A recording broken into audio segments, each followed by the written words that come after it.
Hey everybody, how's it going? So this is my neighborhood that we're in now. We're only a couple of blocks away from where I live.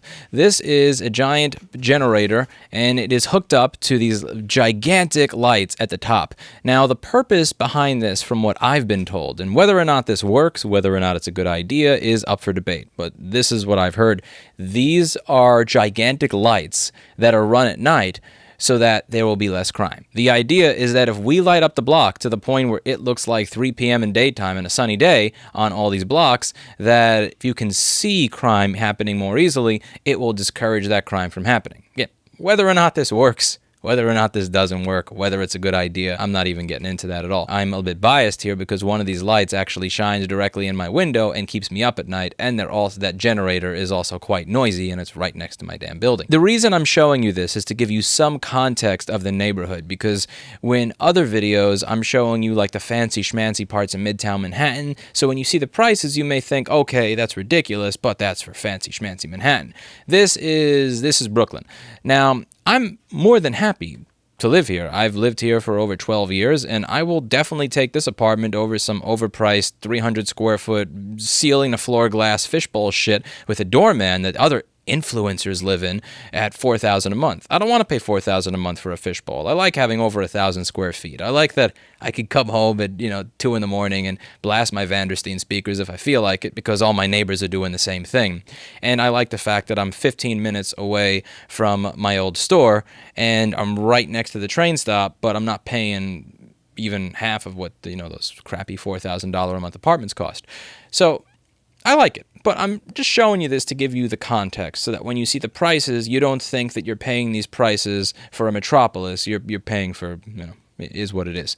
So that being said, let's get on to this property here.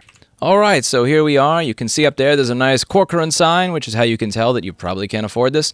That is my bike, which uses a not AliExpress battery. Lesson learned.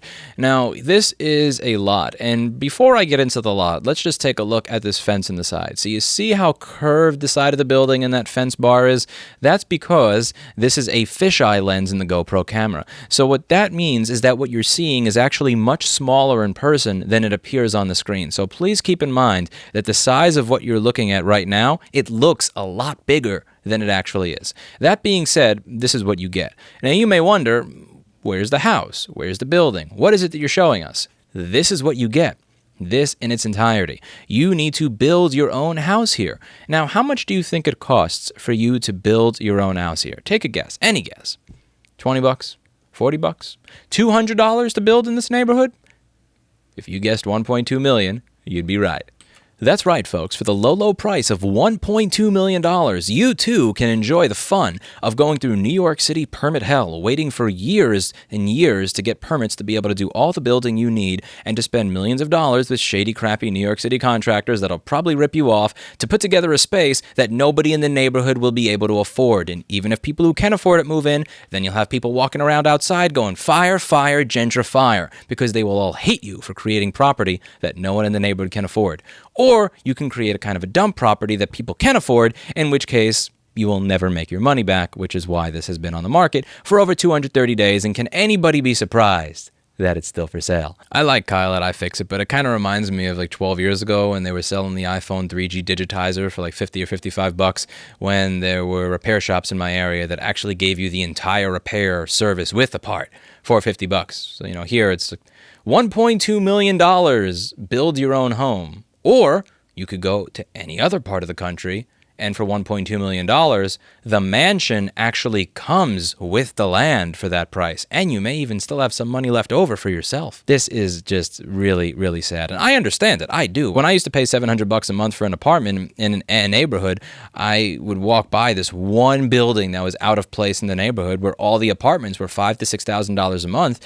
And, it creates that just fundamental little feeling of resentment in some people more than others. But it's just, why is this here? Why is this all glass, fancy schmancy architected building here as a reminder that I am 5 income brackets below what is required to live here, when it's not even that nice inside? And you're kind of screwed one way or the other, because if you make a nice apartment there, nobody can afford it in the neighborhood, and they don't like you. If you make a building there, you will never in a million years make your money back. So, yeah, real estate in New York City is not a bubble at all. Real estate in New York City is not a bubble at all. It's all in my head. I'm just making this up. I'm just salty. Let me know what you think in the comments down below. That's it for today. And as always, I hope you learned something. I'll see you all in the next video. Bye now.